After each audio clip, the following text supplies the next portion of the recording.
Hello students, हमने अपने पिछले वीडियो में देखा था कि डिजर्शन आपका किस प्रकार का होता है और वो एक विवाह विच्छेद मतलब डाइवोर्स का एक ग्राउंड है, जिसमें हमारे ये बताया गया है कि आप अगर किसी को छोड़ देते हैं बिना कोई कारण से और आप 2 साल तक कंटिन्यू अगर ये काम करते हैं तो ये ग्राउंड बनता है आपका डाइवोर्स का, मतलब विवाह विच्छेद का ये एक तरीके का ग्राउंड बनता है। ठीक है, तो अब हम एक और ग्राउंड पे थोड़ी सी नज़र डालेंगे, वो भी एक थोड़ा ज़रूरी टॉपिक है आपके एग्ज़ाम पॉइंट ऑफ व्यू से, और बाकी उसमें केसेस बहुत सारे हैं और उसका जो डेफिनेशन है वो बहुत ब्रॉड है। ठीक है, तो हम एक और आपका देखेंगे जिसको हम बोलते हैं क्रूरता, मतलब क्रूएल्टी। क्रूएल्टी किस किस टाइप की होती है और इसमें क्या इंपॉर्टेंट आपके केसेस हैं, ये हमें आज पढ़ना है। ठीक है, तो जो क्रूएल्टी है ये आपका सेक्शन 13 के फर्स्ट के सेकंड में जो दी हुई है, जिसमें हमारा दिया हुआ है ग्राउंड्स जो कि अवेलेबल हैं हस्बैंड एंड वाइफ दोनों, उसके अंदर जो ये एक क्रूएल्टी दी हुई है, और क्रूएल्टी को हम हिंदी में क्रूरता बोलते हैं। क्रूरता का डेफिनेशन क्या है? क्रूएल्टी क्या होता है? जब एक पक्षकार दूसरे पक्षकार के साथ ऐसा कुछ आचरण करे, उसके शरीर या मानसिक रूप से उसको टॉर्चर करे, तो उसको हम एक तरीके से क्रूएल्टी बोलेंगे। ठीक है, इसमें ये क्या है, जब वन पार्टी दूसरे पार्टी को इस तरीके से मानसिक रूप से प्रताड़ित करे या फिर उसको फिजिकल टॉर्चर करे या फिर मेंटली टॉर्चर करे, दोनों को ही हम क्रूएल्टी बोलेंगे। तो उसको हम बोलेंगे कि वो अपना नॉर्मल जीवन जीने में सक्षम नहीं है और उसे हम बोलते हैं क्रूएल्टी। और ये एक हमारा ग्राउंड है आपका क्या बोलते हैं, डाइवोर्स का एक ग्राउंड है।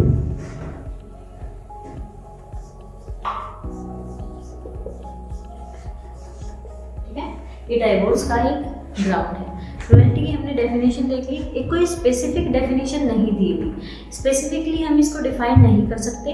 हम क्यों नहीं इसको डिफाइन कर सकते? क्योंकि ये चीज़ जो है वो हर देश के हिसाब से अलग है, हर केस के हिसाब से अलग आ जाती है, हर फैक्ट जो आपका तथ्य जो होते हैं केसेस के उन हिसाब से अलग होती है। किसी चीज़ को आप मेंटल क्रूएल्टी किसी केस में बोल सकते हैं, किसी में नहीं बोल सकते। कैसे कि अगर किसी केस में आप उन्होंने पहली बार में अगर रिएक्ट नहीं किया और कंटिन्यूसली वो काम होता जा रहा है तो उसको एक तरीके से उन्होंने ड्रास्टिक स्टेप्स नहीं उठाए दूसरी पार्टी ने उसको रोकने के लिए, तो कोर्ट जनरली ये मानती है कि ये चीज़ उसके इतना इफेक्ट नहीं डाला उसके मेंटली। ठीक है, तो केसेस के ऊपर ये चीज़ डिफर कर सकती है कि किसी चीज़ से किसी को कितना फ़र्क पड़ता है, वो कितना मेंटली इस बात से टॉर्चर हुआ। जैसे कि आप एग्जांपल ले सकते हैं कि कुछ लोगों के लिए गाली देना बहुत नॉर्मल सी बात होती है। गांव में जाएंगे आप, डेली भाषा में गालियाँ यूज़ होती है। जैसे कुछ शहरों में जाएंगे, जैसे गुड़गांव जैसे शहर में है, वो डेली आप कम्युनिकेशन में दोस्तों से बात कर रहे हैं तो गालियाँ बक रहे हैं। लेकिन कुछ केसेस में ये चीज़ बहुत इफेक्ट डाल सकते हैं, कुछ केसेस में ये चीज़ बहुत ज़्यादा एक मेजर रोल परफॉर्म करती है कि ये एक तरीके से मेंटल टॉर्चर होता है, मानसिक क्रूरता होती है, क्रूएल्टी होती है उनके खिलाफ। ठीक है, तो ऐसे ही हम कोई चीज़ किसी केस में वो आपकी क्रूरता में आएगी, क्रूएल्टी में आएगी, और किसी केस में नहीं आएगी। तो केसेस, परिस्थितियाँ, आपके जो देश, कंट्रीज, उन हिसाब से आपकी क्रूएल्टी की डेफिनेशंस चेंज होती जाती है। इसलिए हम बोल सकते हैं कोई स्पेसिफिक, कोई एक आपकी जनरल कोई एक डेफिनेशन नहीं है। इसका ये ही एक तरीके से आप डेफिनेशन बोल सकते हैं कि जब एक पार्टी दूसरे पार्टी को उसके साथ ऐसा बिहेवियर करे, एक्ट करे, ऐसा आचरण करे कि दूसरा उस चीज़ से शारीरिक या मानसिक पीड़ा भोगे या फिर उसको नॉर्मल लाइफ जीने में आसानी नहीं हो। ठीक है, अपनी लाइफ एंजॉय करने में वो सक्षम नहीं हो, तो उसको हम मेंटल क्रूएल्टी बोलेंगे। ठीक है, इसमें अब कुछ केसेस हैं जो हम आगे अब देखेंगे। केसेस के हिसाब से पहले हम नॉर्मली जनरली केसेस देखेंगे और फिर हम इसके टाइप्स देखेंगे, कितने टाइप है, उनके ऊपर क्या क्या केस हैं, तो हमारे केसेस ज़्यादा रहेंगे इसमें। ठीक है, तो सबसे पहला अपना केस जो है क्रूएल्टी को लेके है,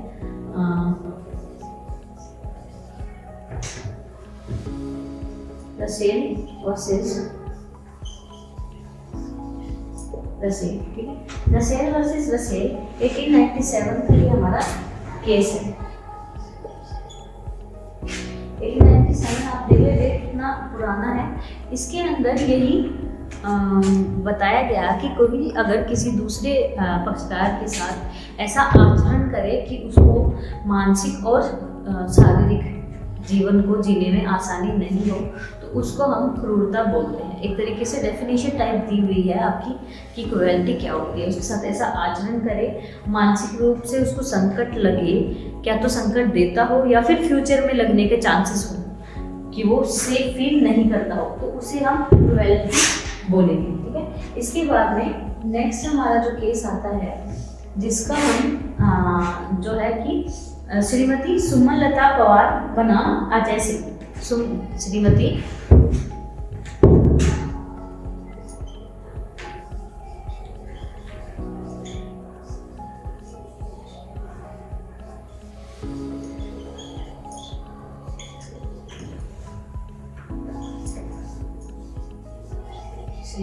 सुमनलता पवार बनाम अजय सिंह। इसके अंदर क्या हुआ, इस केस के अंदर क्या हुआ, ये एक उत्तराखंड का केस है जिसमें उत्तराखंड उच्च न्यायालय ने क्रुएल्टी माना। किस चीज़ को, कि इसका जो श्रीमती सुमनलता पवार है, इसका जो हस्बैंड था वो रोज़ दारू पी के आता था, उसको मारपीट करता था उसके साथ, एंड उसके साथ मारपीट वगैरह करता था, तो रोज़ दारू पी के आता था, जिससे वो फिजिकली टॉर्चर फील करती थी।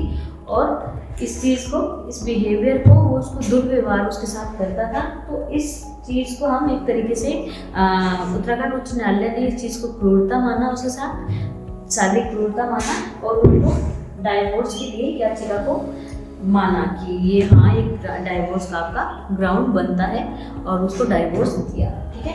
तो ये हमारे 2 केसेस थे। इसके बाद में नेक्स्ट हमारा जो आता है,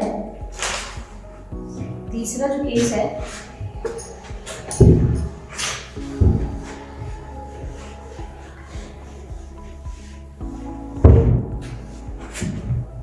तीसरा जो केस है हमारा, वो एक तरीके से ये बताता है कि आप डिफरेंट अगर एक्ट करते हैं, डिफरेंट करते हैं और आचरण करते हैं, बिहेवियर करते हैं किसी के साथ, तो वो हर केस में डिफर करता है और डिफरेंट टाइप की क्रूरता हो सकती है। जो हमने अभी थोड़ी देर पहले बात की, उसके ऊपर ये केस में ही ये चीज़ बोली गई है। सुकुमार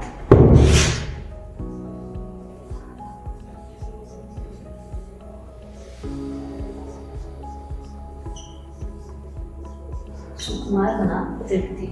इस केस में ही ये बोला गया है कि जो क्रूरता है वो डिफरेंट रहेगी case to case, act and जो बिहेवियर है, आचरण है, और आपका जो करते हैं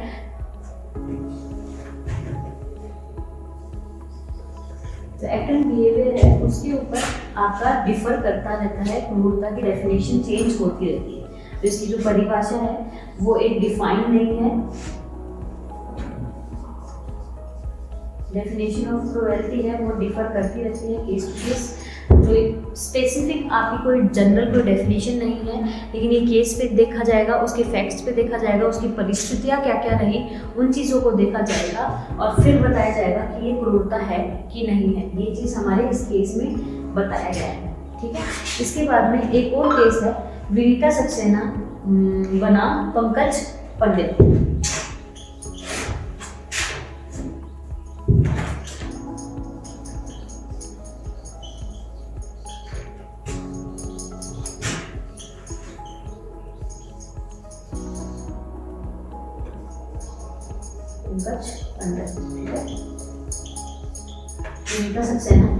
पंकज पंडित। इसके अंदर ये क्या हुआ, इस मामले में क्या हुआ, जैसे हमने ये बोला कि डिफरेंट टाइप में डिफरेंट रहता है। इसके अंदर जो इसका हस्बैंड था वो मेंटली ही डिसऑर्डर था, उसको मेंटल डिसऑर्डर था, वो मानसिक रूप से बीमार था, जिसके कारण वो जो रोजमर्रा के आपके जो वैवाहिक जीवन है उसके कर्तव्य को पूरा नहीं कर पा रहा था। जो आपका डिफरेंट क्या बोलते हैं ऑब्लिगेशंस है, ड्यूटीज़ है, जो मैरिटल ड्यूटीज़ आपकी बनती हैं, तो वो पूरी परफॉर्म नहीं कर पा रहा था, जिसको कोर्ट ने एक तरीके से मेंटल टॉर्चर समझा और ये एक तरीके से मानसिक क्रूरता हुई वाइफ के प्रति।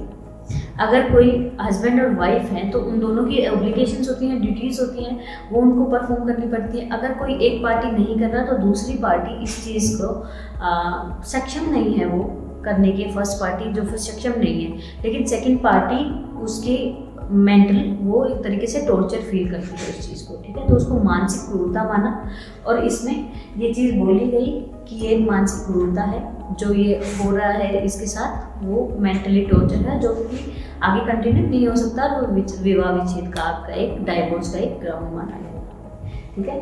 तो ये हमारे यहाँ तक हमने 2-4 केसेस देखे जिसमें हमने अलग अलग तरीके का डेफिनेशन भी देखा और अलग अलग तरीके के केसेस के फैक्ट्स भी देखे जहाँ कि आपका मेंटल टॉर्चर के ग्राउंड्स बने। अब सेकंड हम एक चीज़ देखेंगे, अब मेंटल जो आपकी क्रूएल्टी है वो कितने टाइप की होती है, टाइप्स ऑफ क्रूएल्टी देखेंगे, कितने प्रकार की आपकी क्रूरता होती है। पहली आपकी फिजिकल क्रूएल्टी,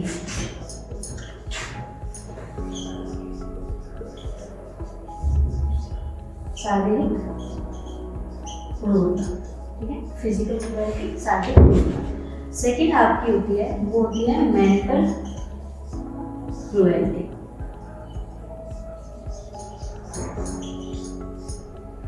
मानसिक क्रूरता, शारीरिक क्रूरता और आपका मानसिक क्रूरता। दो टाइप की आपकी क्रूएल्टी होती है, शारीरिक क्रूरता और मानसिक क्रूरता।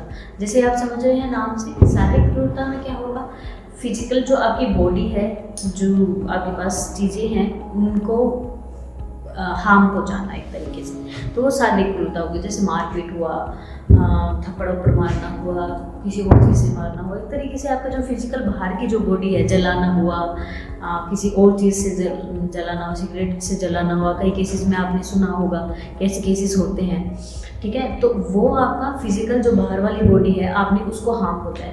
लेकिन कुछ केसेस में क्या होता है कि वो फिजिकली हार्म नहीं पहुँचाते हैं, बट मेंटली बातों से या फिर किसी और चीज़ से, किसी आचरण से, किसी बिहेवियर से, या फिर ऐसा कुछ काम करना जिसकी वजह से दूसरा इंसान मेंटली टॉर्चर हो जाए, घर छोड़ने को मजबूर हो जाए, तो वो एक तरीके से मेंटली टॉर्चर होता है, जिसको मानसिक क्रूरता हम बोलेंगे, ठीक है, जिसको हम मेंटल क्रूएल्टी बोलेंगे, जिससे कि दूसरा इंसान एक नॉर्मल अपनी लाइफ जीने में सक्षम नहीं हो पाता है, ठीक है।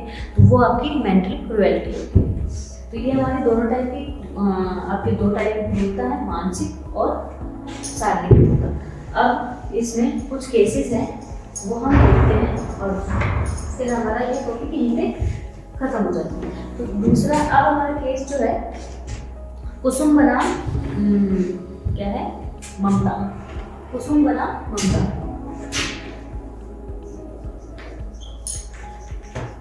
कुसुम वर्सेस ममता। कुसुम वर्सेस ममता में क्या हुआ, कुसुम वर्सेस ममता में यही बोला कि जो हमारा जो क्रूएल्टी की जो डेफिनेशन है, डेफिनेशन ऑफ क्रूएल्टी है, वो इतनी ब्रॉड है कि उसके अंदर आपकी क्या बोलते हैं, फिजिकल क्रूएल्टी भी इंक्लूड होती है एंड मेंटल क्रूएल्टी इंक्लूड होती है। एक तरीके से इस केस में ये 2 टाइप की आपकी क्रूएल्टी बताई है। इस केस में ये स्पेसिफाई किया है 2 टाइप की क्रूएल्टी होती है, एक फिजिकल क्रूएल्टी होती है, एक मेंटल क्रूएल्टी होती है, ठीक है। तो ये हमारे इस केस में डिफाइन क्या बोलते हैं, डिफरेंस दिया गया कि 2 टाइप की क्रूएल्टी आपकी आगे आएगी, ठीक है। नेक्स्ट आपका जो केस है वो केस है मनीषा त्यागी वर्सेस दीपक कुमार। मनीषा त्यागी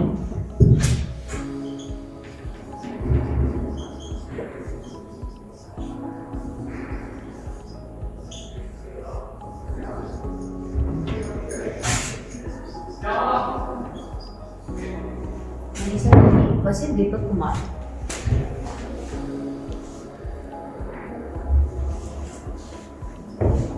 नेक्स्ट केस हमारा है मनीषा त्यागी बनाम दीपक कुमार। इसके अंदर क्या है, मनीषा त्यागी वर्सेस दीपक कुमार ने ये बोला कि शारीरिक प्रताड़ना ही जरूरी नहीं है क्रूएल्टी के लिए। अगर आप किसी के साथ रहते हैं उसके बाद भी आपके जो वैवाहिक जीवन है उसको ठीक से नहीं आप कंटिन्यू रखते, आपका जो सेक्सुअल इंटरकोर्स है उसका समाप्ति हो गया, वो अब बंद हो गया, उसके बाद में आप लगातार पढ़ने लिखने के लिए मना करें किसी को, या फिर जो आपका एक दूसरे के प्रति जो सैडनेस है, उदासीनता है पति पत्नी के प्रति, वो रहे, तो वो भी एक तरीके से आपकी मेंटल क्रुएल्टी में ही आएगा। ठीक है, इस केस में यही बताया गया कि ये मेंटल क्रुएल्टी है। अगर दोनों हस्बैंड वाइफ नॉर्मल लाइफ नहीं जी रहे हैं, नॉर्मल मैरिटल लाइफ नहीं जी रहे हैं, एंजॉय नहीं कर पा रहे, तो वो एक मेंटल क्रुएल्टी रहता है। ठीक है, अब इसके बाद में एक हम लास्ट केस हमारा देखेंगे। इसके लिए जो लास्ट केस है हमारा वो है राकेश शर्मा बनाम सुरभि शर्मा।